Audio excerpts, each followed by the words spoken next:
Hi everyone, Sean here and welcome to another video tutorial. Today I'm going to talk about rosters.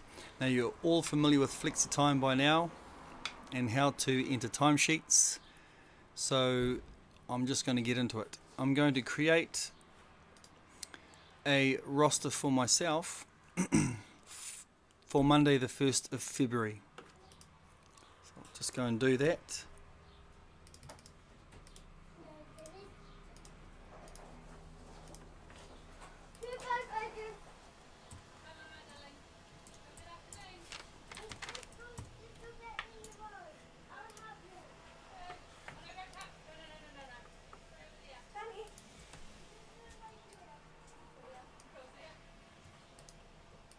Don't know why it did that, but anyway. So I've entered my original timesheet and now I'm just copying and pasting. Now you all know how to do that. So from here I'm going to publish the roster. Now once your staff members have clocked in and clocked out, that data from time clock gets converts the roster into an actual timesheet. The benefit is for you as a manager, you don't have to enter timesheet data anymore. It gets automatically converted to a timesheet. All you will have to do is do your normal silly checks to ensure that the times are right. So that's pretty cool. So I've created a roster. I've published that roster, so now it's time to save it as a template so I can bring it up and use it on future weeks. So there you go, that roster is now saved and I don't have to bugger eyes around entering these times, and if I had more staff members I don't have to go through the process of entering rosters for all those other staff members because it's already saved as a template. So let's see how that works. I go to load roster, click on Sean, and I am loading this roster for the 8th of February, Monday the 8th of February. And if I go to that date, I'll see it there. If I want to, I can then either amend the times, adjust the times, or add more staff members. So I'll just quickly do that.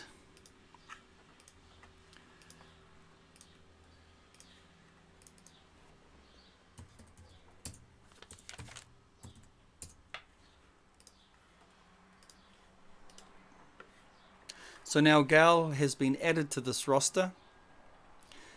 Click on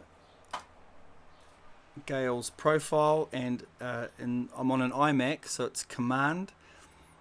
Or if you're on a PC, it'll be Control. Command, left click, hold down, let the left click go first,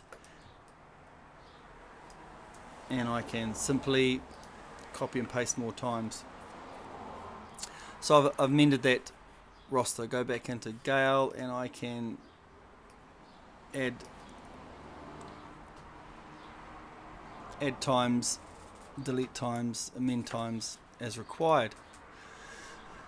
So let's say that I'm happy with that roster, but I want to save it because in the future I want to be using this roster that I've just updated. I simply go to Save Roster Template and push and click on Sean and save. So then when I load any other future rosters for the 15th, for example,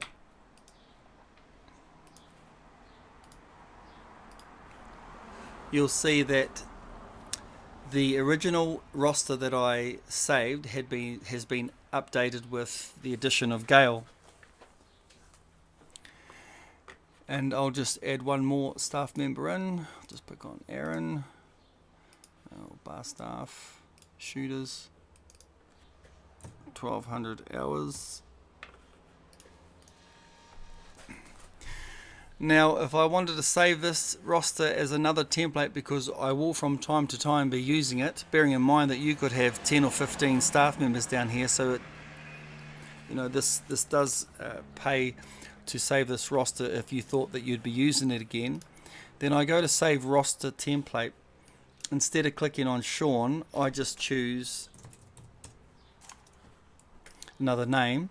So the Sean roster will remain the same, and Sean 2 roster will be my second option. Okay, so that's basically what we do with rosters. Now, if I've got a roster in this week and I don't want it, then again you just go delete entries. If I push delete, I'm going to delete all entries from the 15th to the 21st. That's fine. So that's deleting a roster if you decide that you don't want it in that particular week, that particular period. If you've got a roster template that you no longer want, then that's pretty simple too. You just go into save roster template. In roster template, save roster template window, we have a delete button, and we just delete. Okay, so that's it for rosters. It's pretty easy by now because you've worked with FlexiTime quite a bit. In the next very short while, I'm going to publish a video on the time clock application. So you'll see that in the next day or so, so you can prepare your staff for the 1st of February. Cheers.